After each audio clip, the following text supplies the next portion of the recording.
বৃষ্টির সিজন ছিল, একটু ময়লা উঠতেছিল, লাঠি দিয়ে এরকম খেলতে খেলতে যাচ্ছেন, ওখানে মধ্যে সামনেই দুইটা কাপল বসা, যুবক যুবতী, একজন আরেকজন বন্ধু হয়তো বা বান্ধবী যেটাই হোক, মানে হয় না অনেক সময় খুব সুন্দর একটা পরিবেশ, খুব সুন্দর একটা ওয়েদার কাজ করছে, মনে হয় যে একটু বসি একান্ত ভালোবাসার মানুষের সাথে কাটাই, যদি হালাল হয় স্বামী স্ত্রী, তেনাদের জন্য জায়েজ, বাকিদের টিকটকদের জন্য হারাম, ঠিক কিনা?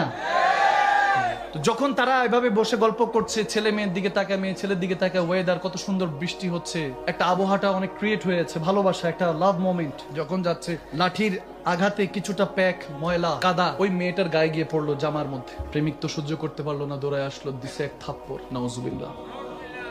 তুমি দেখো না আমার ভালোবাসার মানুষের গায়ে, তুমি এটাকে খেয়াল করো না, পাগল ছাগল, সুম্মা মাআযাল্লাহ বলে তিনি শুধু উপরের দিকে তাকালেন, সিমাজুবাল, আল্লাহ তোমার কত দয়া, কোথাও দুধ পান করাও, কোথাও থাপ্পড় খাও, কেন সুবহানাল্লাহ একসাথে বলা যাবে না?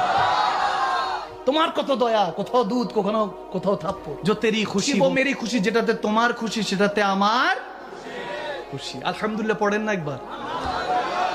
হাঁটা শুরু করলেন শুকরিয়া আদায় করে, শুকরিয়া আদায় করে হাঁটতেছেন হাঁটতেছেন, হঠাৎ করে এলাকার মানুষরা দৌড়ে আসলো, এই বাবা আপনি কি এরকম করলেন কেন, এরকম বদদুয়া দেয়, আল্লাহ ওয়ালারা বদদুয়া দেয়, বলে কি হয়েছে? বলে ওই যে ছেলেটা তো মারা গেল, হঠাৎ করে সে বিজলি পড়লো, বৃষ্টির মৌসুম, বিজলি পড়লো, তার উপর ঠাড়া, কুল্লু নাফসিন যায়কাতুল শেষ, খতম। দ্য টেস্ট অফ ডেথ, মৃত্যুর কঠিন ভয়ঙ্কর নিদর্শন তার চোখে। বলতেছে আপনি কেন বদদুয়া দিলেন? আল্লাহ ওয়ালারা তো বদদুয়া দেয় না। বলে আমি তো বদদুয়া দেই নাই, এটা তো বন্ধু বন্ধুর খেলা। আওয়াজ দিয়ে বলেন না সুবহানাল্লাহ, বলেন না। বলে তাকে, তার বন্ধুকে বান্ধবীকে কষ্ট দিয়েছি, তার বন্ধুর পছন্দ হয় নাই, কষ্ট লেগেছে, আমি তো কিছু বলি নাই, আমাকে যখন থাপ্পড় দিয়েছে হয়তো আমারও বন্ধুর কষ্ট হয়েছে। সুবহানাল্লাহ বলবেন না?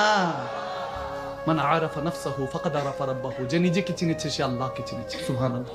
মনের মধ্যে উদারতা পয়দা করেন, আপনি উদারতা পয়দা করবেন, ভালোবাসা পয়দা করবেন, ধৈর্য পয়দা করবেন। ইন্নাল্লাহা মাআস সাবিরিন, ধৈর্যশীলদের সাথে কে থাকে? আল্লাহ থাকে। সবসময় মাথার মধ্যে রাখবেন, এক আল্লাহওয়ালা তেনার ভক্ত নিয়ে নদীর পারে বসে আছেন, দেখতেছে একটা বিচ্ছু, শেষ কথা, বিচ্ছু একটা পানির উপর ভাসতেছে ভাসতেছে, একটা কাঠির উপর উঠছে, আবার পড়ে যায় পানির মধ্যে, আবার উঠে আবার পড়ে যায়। দেখবেন অনেক সময় এরকম পিঁপড়া দেখা যায়, অনেক কিছু পোকামাকড় দেখা যায় পানির উপর ভাসে, ঠিক না?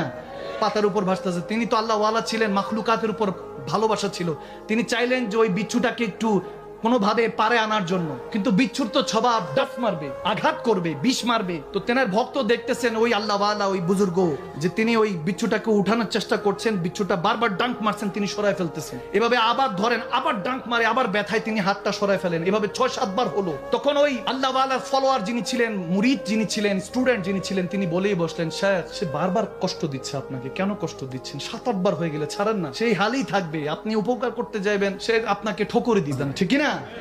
এরকম আছে সমাজে, উপকার করতে যাবেন আপনার ক্ষতি করবে, উপরে উঠতে যাবেন টেনে নিচে ধরে রাখবে। আওয়াজ দেয় না, ঠিক না?